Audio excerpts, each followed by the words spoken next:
Second chapter in civics is role of government in health. इस chapter में हमें ये देखने को मिलेगा कि कैसे गवर्नमेंट काम करती है लोगों के लिए, क्योंकि गवर्नमेंट का फॉर्मेशन लोगों के रिप्रेजेंटेटिव के थ्रू हुआ है। लोगों ने चुना है सरकार को और लोगों ने अपने वोट के थ्रू पार्टिसिपेट किया है गवर्नमेंट फॉर्मेशन में। तो ये गवर्नमेंट का फंक्शन है, गवर्नमेंट का रोल होना चाहिए पीपल फैसिलिटीज पे, उन फैसिलिटीज पे या उन प्रॉब्लम्स पे जो सिटीजन्स और उस देश के नागरिक फेस कर रहे हैं। तो इसमें से सबसे पहले या कह लें सबसे इम्पोर्टेंट जो है वो है हेल्थ सेक्टर। तो इसमें हम देखेंगे कि क्या क्या चीजें गवर्नमेंट लोगों के लिए करती है। सबसे पहले व्हाट इज हेल्थ? हेल्थ क्या है? स्वास्थ्य से हम क्या समझते हैं? हेल्थ न केवल वो एबिलिटी है या वो एक स्टेट है जहां की कोई आदमी बीमारियों और किसी प्रकार के चोट से बचा रहे, बल्कि इससे भी बड़ा कॉन्सेप्ट है health. Health is not only the ability to remain free from illness and injury, बल्कि हेल्दी सिटीजन या एक कह लें हेल्दी नेशन, एक हेल्दी देश का निर्माण तब होगा जबकि वहाँ के लोग बीमारियों से या कह लें उस देश में जल्दी कोई बीमारी नहीं आ पाए, उस देश के लोगों के पास अच्छे खाने की सुविधा हो, उस देश के लोगों के पास अच्छे पहनने की सुविधा हो, उस देश के लोगों के पास रोजगार हो। तो इन परिस्थितियों से एक हेल्दी एटमॉस्फेयर क्रिएट होता है और फिर हम अंत में कह सकते हैं कि ये हेल्थ है। तो ये एक कड़ी है, एक कड़ी दूसरी कड़ी से जुड़ी हुई है और फिर अंत में एक ऐसे एनवायरनमेंट का फॉर्मेशन होता है जहां पे या उस एनवायरनमेंट में रहने वाले लोग हेल्दी होने लगते हैं और पाए जाते हैं। तो ये पूरा कॉन्सेप्ट था हेल्थ के बारे में। What is health care in India? यहाँ हम हेल्थ केयर के बारे में देखेंगे कैसे हमारे देश में हेल्थ केयर की फैसिलिटीज समय के साथ बढ़ती चली आई। हमारे यहाँ सबसे अधिक मेडिकल कॉलेजेस हैं। हमारे यहाँ लगभग 15,000 डॉक्टर्स हर साल बनते हैं, मेडिकल स्टूडेंट्स।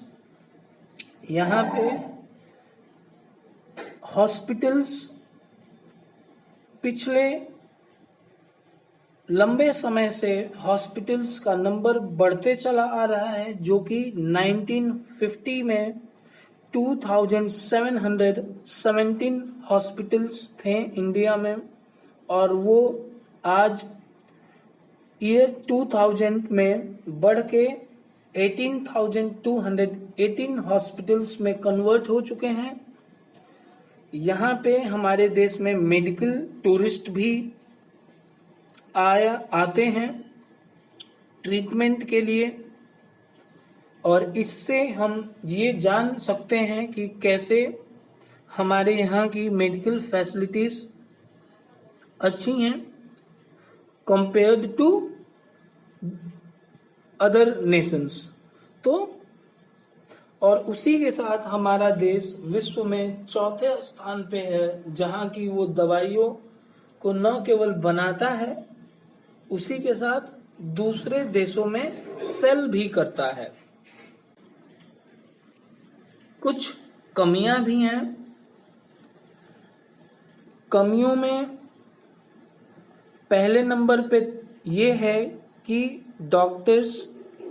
अच्छे डॉक्टर्स रूरल एरियाज में रहना नहीं चाहते हैं और तुरंत ही, या कह लें एक छोटे से समय के बाद, शहरों की तरफ चले जाते हैं, जहां पे कि वो अच्छे पैसे कमा सकें, प्राइवेट हॉस्पिटल्स ओपन कर सकें। तो ये एक तरीके का नुकसान है देश के लिए, क्योंकि फिर वो रूरल पॉपुलेशन को अच्छे डॉक्टर की फैसिलिटी नहीं मिल पाती है और उन्हें एक लंबा दूरी शहर की तरफ तय करना पड़ता है बीमारियों का इलाज कराने के लिए। उसी के साथ साथ बहुत सारे बच्चे हमारे देश में बीमारियों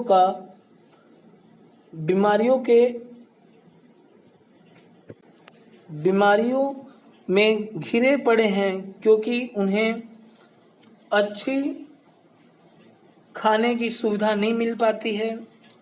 उनको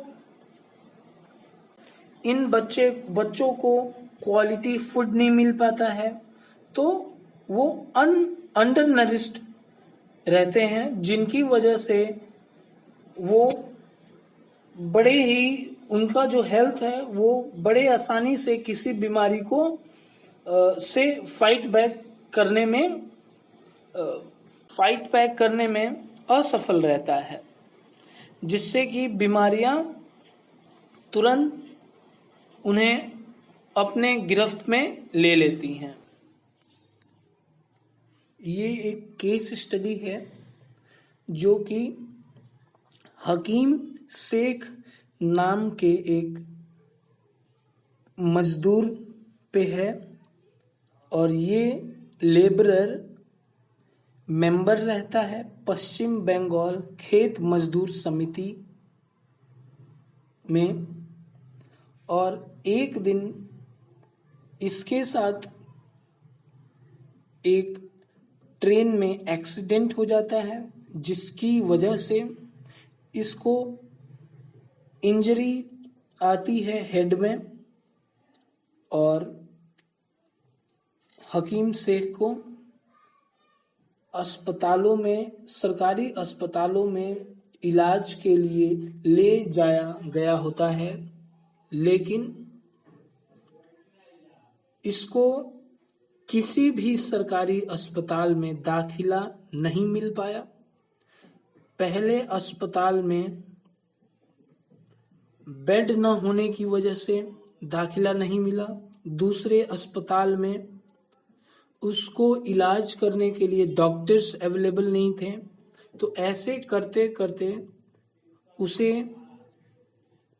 14 आवर्स स्पेंड करने पड़े बड़े ही क्रिटिकल कंडीशन में, और ऐसे उसको 8 गवर्नमेंट हॉस्पिटल्स में विजिट करना पड़ा, और एंड में उसको एक प्राइवेट हॉस्पिटल में एडमिट किया गया, जहां की हकीम शेख का इलाज हुआ।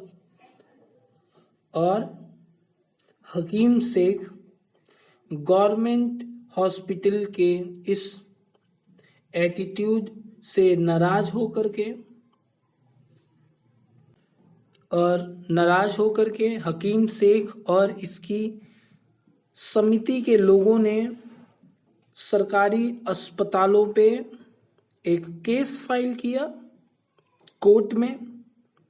और फिर ये केस स्टडी ये दिखाता है कि कैसे सरकारी अस्पताल या उनकी दवाइयों पे, उनके डॉक्टर्स पे केवल अमीर लोगों का ही अधिकार है।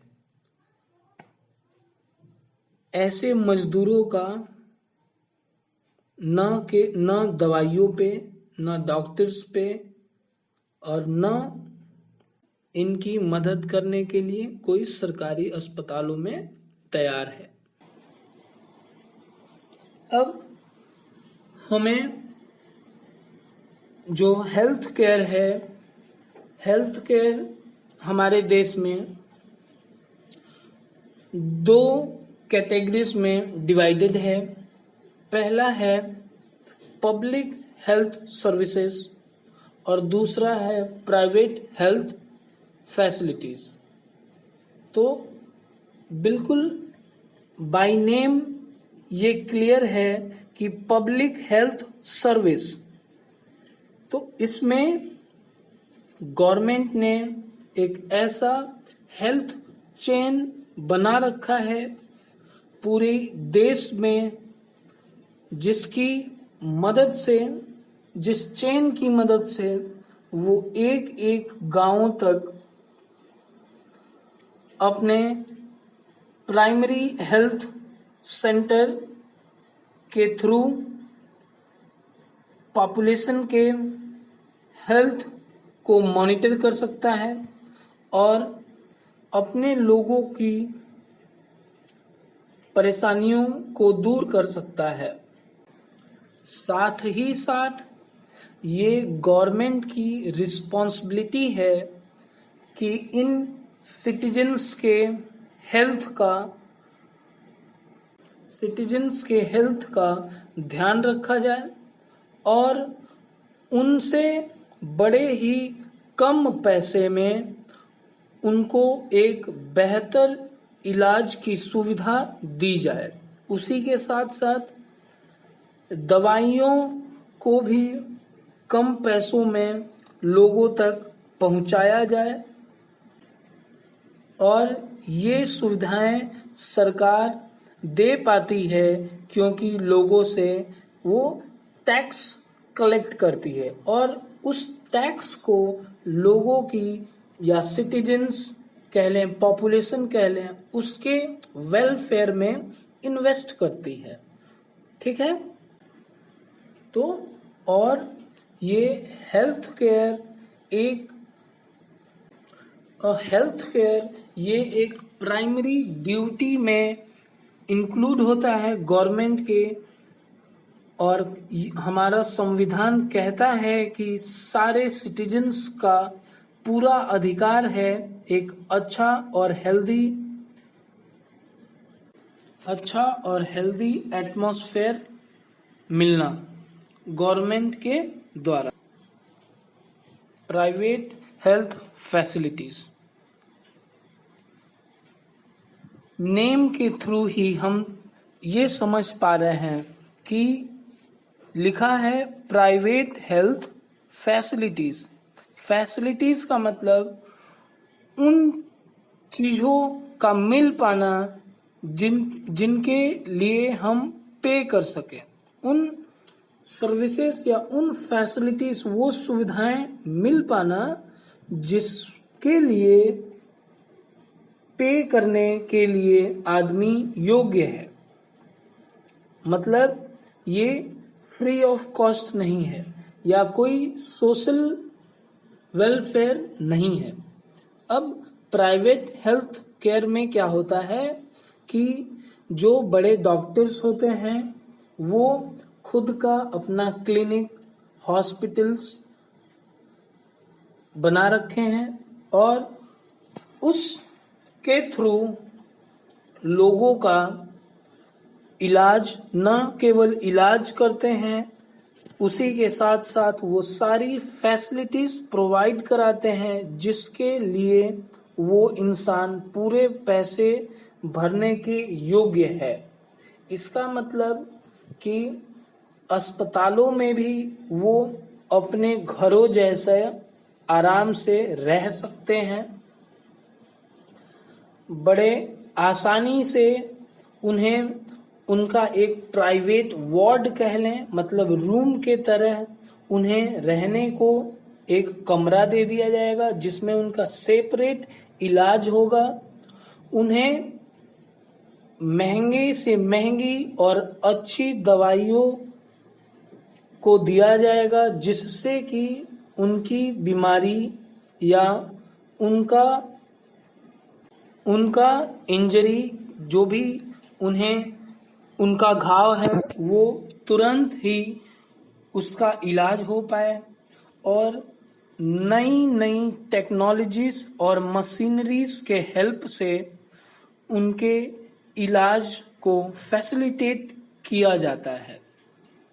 और इस प्राइवेट हेल्थ फैसिलिटी में एक चीज का बिल्कुल ध्यान रखा जाता है कि मरीज को, पेशेंट को किसी भी तरह की कोई दिक्कत का सामना न करना पड़े, क्योंकि वो पेशेंट, वो मरीज इन सभी फैसिलिटीज के बदले पैसे देने को तैयार है। हेल्थ केयर एंड इक्वेलिटी, क्या सच में हमारे देश में हेल्थ केयर की फैसिलिटीज सारे सिटीजन्स के लिए इक्वल हैं? क्या सब चाहे वो धनी हो या गरीब हो, चाहे वो अर्बन एरिया से बिलोंग करता है या रूरल एरिया से बिलोंग करता है, तो क्या बड़े ही आसानी से इन लोगों को अच्छे डॉक्टर्स, अच्छे हॉस्पिटल्स, अच्छी मेडिसिन्स और नए टेक्नोलॉजीज के मदद से क्या इनके बीमारियों का इलाज हो पाना संभव है? ऐसा नहीं है। ऐसा इसलिए नहीं है क्योंकि एक रिसर्च के अकॉर्डिंग नियरली कम से कम 40% लोग जो कि अस्पतालों में भर्ती किए जाते हैं किसी बीमारी की वजह से या किसी घाव की वजह से, उन्हें अपनी इलाज के दौरान दूसरों से पैसे उधार लेने पड़ते हैं, नहीं तो उन्हें अपने किसी संपत्ति को, एसेट को बेचना पड़ता है जिससे कि वो अपने इलाज के पैसे भर सकें। उसी के साथ साथ केवल 20% लोग ही हमारी आबादी, हमारी पॉपुलेशन में से ऐसे हैं जो महंगी दवाइयों का खर्च उठा सके, और लोग दवाइयों का खर्च उठाने में इस देश में असमर्थ हैं। तो ये देखने के साथ हम ये कह सकते हैं कि हेल्थ केयर फैसिलिटी जो है हमारे देश में वो इक्वल सबके लिए नहीं है, जबकि राइट टू हेल्थ सारे सिटीजन्स के लिए है। अच्छे स्वास्थ्य पे और स्वास्थ्य की इन फैसिलिटीज और सर्विसेज पे सबका अधिकार है, लेकिन ये अधिकार सबको बराबर देश में नहीं मिल पाता है। अक्सर इस लड़ाई में हम गरीबों को हमेशा ही पीछे देख पाते हैं। वो न दवा ले पाते हैं, न अस्पतालों में उनकी सुनी जाती है, और न वो अच्छे डॉक्टर्स तक पहुंच पाते हैं। इस टॉपिक में हम ये देखेंगे कि हम क्या कर सकते हैं जिसकी मदद या सहायता से हमारे देश के गरीबों तक या उन लोगों तक हेल्थ केयर की सर्विसेज पहुंच सके आसानी से, जो कि गवर्नमेंट के द्वारा दी जाती है, या उन क्षेत्रों तक भी जहां की गवर्नमेंट इन सर्विसेज को देने में असमर्थ है। तो कहीं ना कहीं जो हेल्थ है वो स्टार्टिंग में हमने समझा था वो एक वाइडर कॉन्सेप्ट है। तो हेल्थ का मतलब न केवल बीमारियों से आजाद रहना, बल्कि उसी के साथ अच्छा खाना, अच्छा रहना, अच्छा कपड़ा, मतलब चीजें स्वस्थ होनी चाहिए आपके अगल बगल। तो गवर्नमेंट कहीं ना कहीं हेल्थ में तो पैसे लगाती है, काम करती है, लेकिन उसी के साथ साथ गवर्नमेंट को और क्षेत्रों में उन जगहों पे काम करना पड़ेगा जिसकी वजह से उन लोगों की लाइवलीहुड आसान हो पाए और स्वस्थ हो पाए, जिसकी वजह से वो हेल्दी रह पाए। तो हम यहाँ दो एग्जाम्पल्स के हेल्प से देखेंगे कि कैसे उस स्टेट में और उस देश में अच्छा हेल्थ बनाने में गवर्नमेंट कामयाब रही है।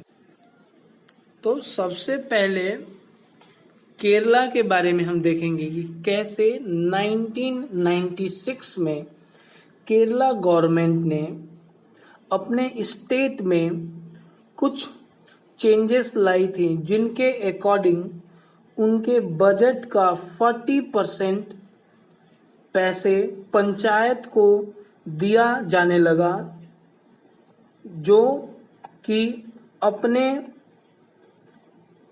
विलेज की परेशानियों से आसानी से उन परेशानियों को दूर कर सके, जिसमें पानी की समस्या थी, फूड की समस्या थी, वुमेन्स डेवलपमेंट था और शिक्षा था। तो पंचायत को अपनी गांव के दिक्कतों के बारे में बड़े अच्छे से पता था और वो उन चीजों पे काम करके और इस तरीके से ओवरऑल हेल्थ को इम्प्रूव करने में कामयाब रही। लेकिन उसी के साथ साथ अब उन्हें ये आसानी से मालूम हो सका कि कहाँ दवाइयों की कमी है, कहाँ अच्छे अस्पताल चाहिए, कहाँ अच्छे डॉक्टर्स चाहिए। तो जो चीजें हेल्थ से जुड़ी हुई थी, केरला गवर्नमेंट ने बजट पंचायत को दे करके उन चीजों को डायरेक्टली इम्प्रूव किया, जिसकी वजह से उस क्षेत्र का हेल्थ केयर अच्छा बन पाए। साउथ अमेरिका के एक देश कोस्टा रिका के बारे में इस टॉपिक में हम पढ़ेंगे, जहां की इस देश में संविधान ने ऐसा कानून बनाया कि इस देश में कोई मिलिट्री आर्मी नहीं बनाई जाएगी, जिससे कि यहाँ के देश को अपना बजट सेव करने में जो खर्च आर्मी पे आता उसको बचाने में आसानी होगी और उस पैसे से वो अपने देश की शिक्षा, स्वास्थ्य और दिन प्रतिदिन की जो समस्याएं हैं उनसे या उनको दूर करने में आसानी होगी। और दिल्ली की जो समस्याएं थी वो थी एक अच्छा housing system, nutritional food, sanitation facility और क्लीन वाटर। तो जो पैसे ये देश अपनी आर्मी पे लगाता, उन पैसों की मदद से वो एजुकेशन, हेल्थ और बेसिक नीड्स को पूरा करने में सफल रहा। तो ऐसे दूसरे देश भी अपने उन एक्सपेंसेस को कट करके और हेल्थ एजुकेशन में इन्वेस्ट कर सकते हैं, जिससे कि न केवल इकोनॉमी ग्रो करती, उसी के साथ लोगों की लाइवलीहुड भी आसान हो पाती।